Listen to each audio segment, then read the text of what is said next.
ഫ്രാൻസിൻ്റെ പടക്കപ്പൽ Hormuz കടലിൽ നിന്ന് പിൻവലിച്ചു. ഹോർമുസ് കടലിലെ മൈനുകൾ നീക്കം ചെയ്യാൻ ഫ്രാൻസ് യുദ്ധക്കപ്പലിൻ്റെ സംവിധാനത്തോടു കൂടിയാണ് ഈ മേഖല കേന്ദ്രീകരിച്ചുകൊണ്ട് എത്തിയത്. എന്നാൽ IRGC ശക്തമായിരിക്കുന്ന ഒരു മുന്നറിയിപ്പ് ഫ്രാൻസിന് നൽകി. ചാരമാകേണ്ടെങ്കിൽ എടുത്തു കൊണ്ടുപോകണം എന്നുള്ളതാണ് IRGC പറഞ്ഞത്. മൈനുകൾ സ്ഥാപിക്കപ്പെട്ടവർക്ക് അത് നീക്കം ചെയ്യാനുമാവാം. തങ്ങളുടെ ആഭ്യന്തര വിഷയത്തിൽ ഇടപെടുകയാണെങ്കിൽ അതിൻ്റേതായിരിക്കുന്ന പരിണത ഫലം അനുഭവിക്കും എന്നൊരു മുന്നറിയിപ്പിൻ്റെ അടിസ്ഥാനത്തിൽ ഒരു ഏറ്റുമുട്ടൽ ഒഴിവാക്കാൻ വേണ്ടിയിട്ടാണ് തങ്ങൾ ഇവിടുന്ന് പിന്മാറുന്നത് എന്ന് ഫ്രാൻസ് പറയുകയും ചെയ്തു. ലോകത്തിലെ രണ്ടാം ലോക യുദ്ധത്തിലൊക്കെ പങ്കെടുത്ത ഏറ്റവും ശ്രദ്ധേയമായിരിക്കുന്ന സൈനിക ബലവും ശക്തിയും ആണവായുധവുമുള്ള രാജ്യമാണ്. അതൊന്നുമില്ലാത്ത ഒരു രാജ്യത്തിൻ്റെ ഭീഷണിക്ക് മുൻപിൽ തിരിഞ്ഞോടേണ്ടി വന്നത് എന്നുള്ളത് നിസ്സാരമായിരിക്കുന്ന കാര്യമൊന്നുമല്ല, വളരെ ഗൗരവമുള്ള കാര്യം തന്നെയാണ്. ഇപ്പോൾ ഇറാനിൽ ആയത്തുള്ള അലി ഖംനായിയുടെ മരണാനന്തര ചടങ്ങുമായിട്ട് ബന്ധപ്പെട്ട് പുതിയ ഒരു റിപ്പോർട്ട് പുറത്തു വന്നത്, അമേരിക്ക ഇതെല്ലാം മുടക്കാൻ വേണ്ടിയിട്ട് പരമാവധി 100ഓളം രാജ്യങ്ങളോട് ആവശ്യപ്പെട്ടിട്ടുണ്ട് എന്നുള്ളതാണ്. നിങ്ങൾ ഒരിക്കൽ പോലും അങ്ങോട്ട് പോകരുത്. ഒരു ഭീകരവാദ സംവിധാന കാര്യങ്ങളൊക്കെ ഉള്ളൊരു രാജ്യമാണ് അവിടെ.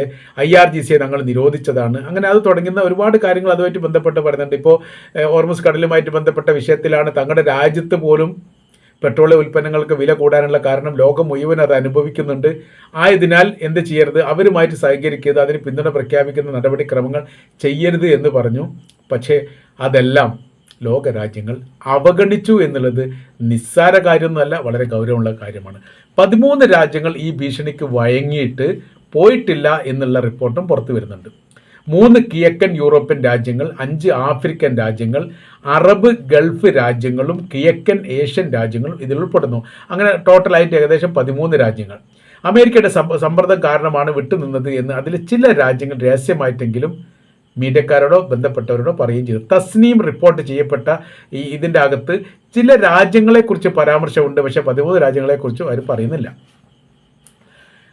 പങ്കെടുത്താൽ നയതന്ത്ര ബന്ധങ്ങളും സഹായങ്ങൾ ബജറ്റ് അടക്കമുള്ള സംവിധാനം ഉപയോഗിച്ചുകൊണ്ട് രാജ്യങ്ങൾക്ക് തങ്ങൾ നൽകുന്ന എല്ലാ സഹായ കാര്യങ്ങളും നിർത്തിവെക്കും.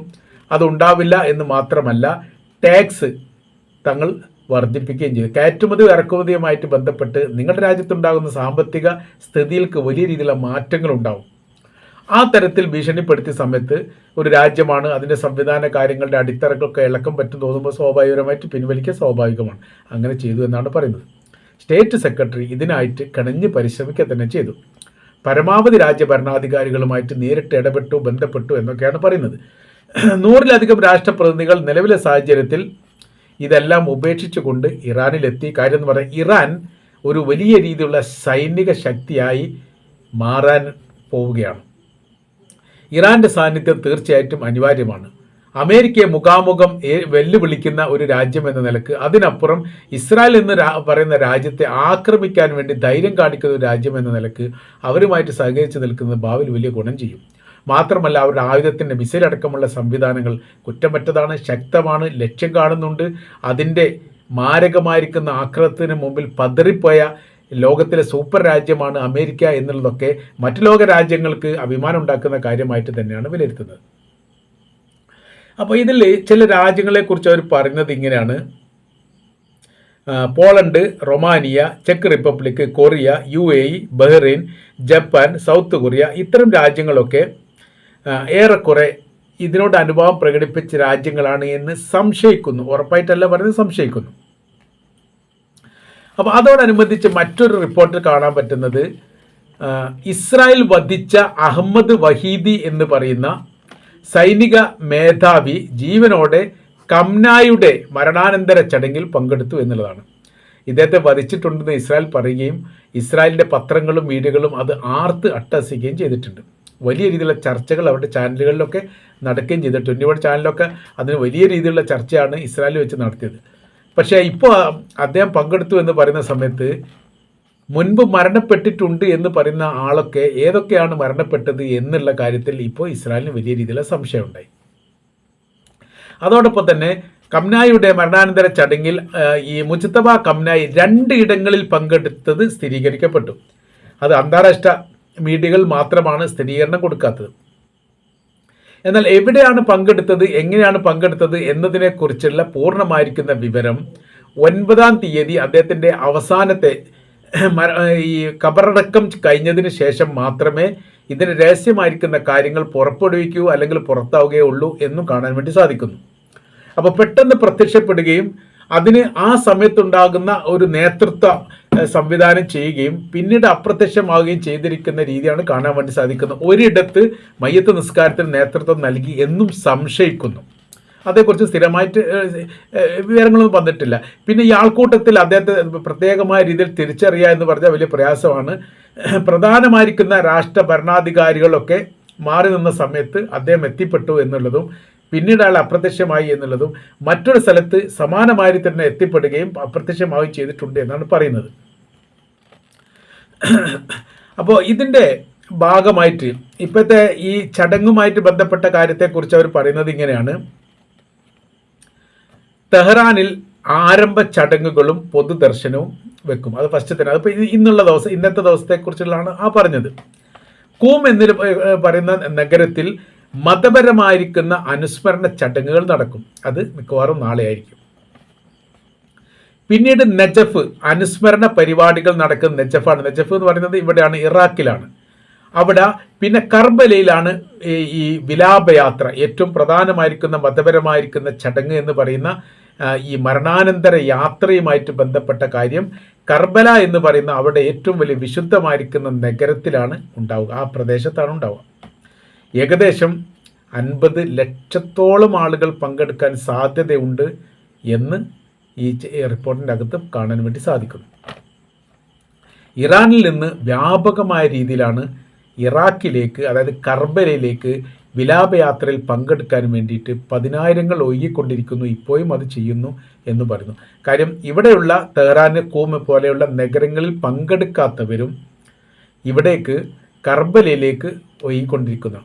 ഇമാം ഹുസൈൻ ഹുസൈൻ റളിയല്ലാഹു അൻഹുവിൻ്റെ മരണാനന്തര പ്രവർത്തനങ്ങളൊക്കെ ഇവിടെ വെച്ചിട്ടാണ്. അദ്ദേഹത്തെ അടക്കം ചെയ്തതും അദ്ദേഹം കൊല്ലപ്പെട്ടതും ഈ കർബല യുദ്ധവുമായിട്ട് ബന്ധപ്പെട്ട ചരിത്രപരമായിരിക്കുന്ന, അതായത് ഷിയാ വിഭാഗത്തെ ഏറ്റവും കൂടുതൽ അനുസ്മരിക്കുന്ന മതപരമായിരിക്കുന്ന ചടങ്ങുകൾ എല്ലാ വർഷവും നടക്കുന്ന ഒരു പ്രദേശമാണ് കർബല എന്ന് പറയുന്നത്.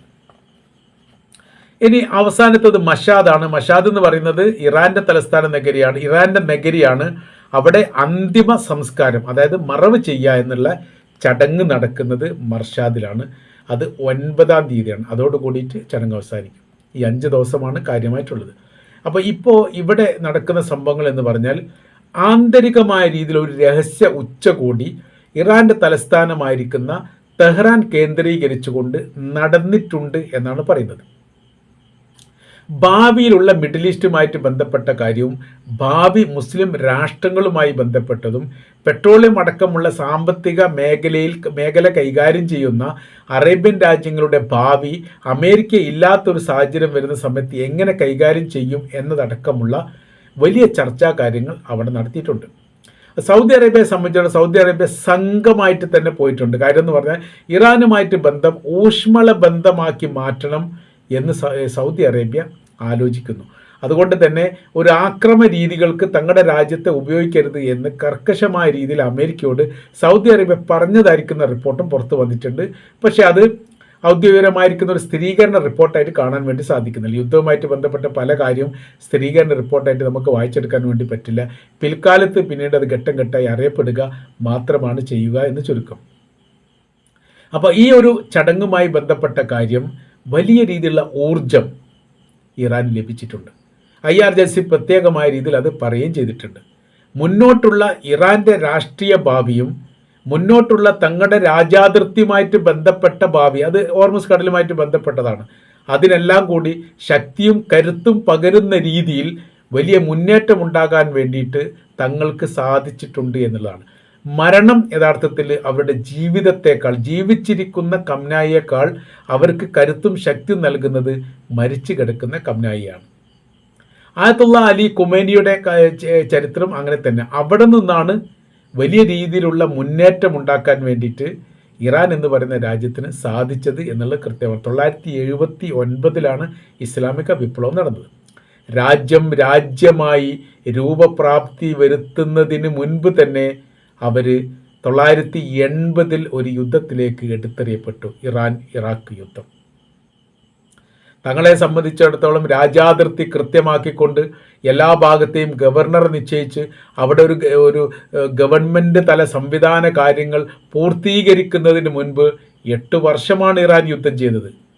പക്ഷേ ഇറാഖിനെ അവർ പരാജയപ്പെടുത്തിയെന്ന് മാത്രമല്ല, അതിജീവിക്കാൻ സാധിക്കാത്ത വിധം അവരെ അടിച്ചോടിച്ചു എന്ന തരത്തിലാണ്. ഒരു ഭൂമി പോലും നഷ്ടപ്പെടാത്ത രീതിയിൽ ഇറാൻ്റെ മഹത്വത്തെ ഇറാന് സംരക്ഷിക്കാൻ സാധിച്ചു എന്നുള്ളതാണ് ഇസ്ലാമിക വിപ്ലവത്തിനേക്കാളേറെ അവർ ഏറ്റവും കൂടുതൽ ഊന്നൽ കൊടുക്കുക. 1979 ഇസ്ലാമിക വിപ്ലവവും 1980 ആരംഭിച്ച ഇറാൻ ഇറാഖ് യുദ്ധവും 88 അവസാനിച്ചതോടുകൂടി ഇറാൻ പാപ്പരായിട്ടുണ്ടെങ്കിൽ പോലും അതിജീവനം അവർക്കുണ്ടായിട്ടുണ്ട്, അവർ മുന്നേറിയിട്ടുണ്ട്.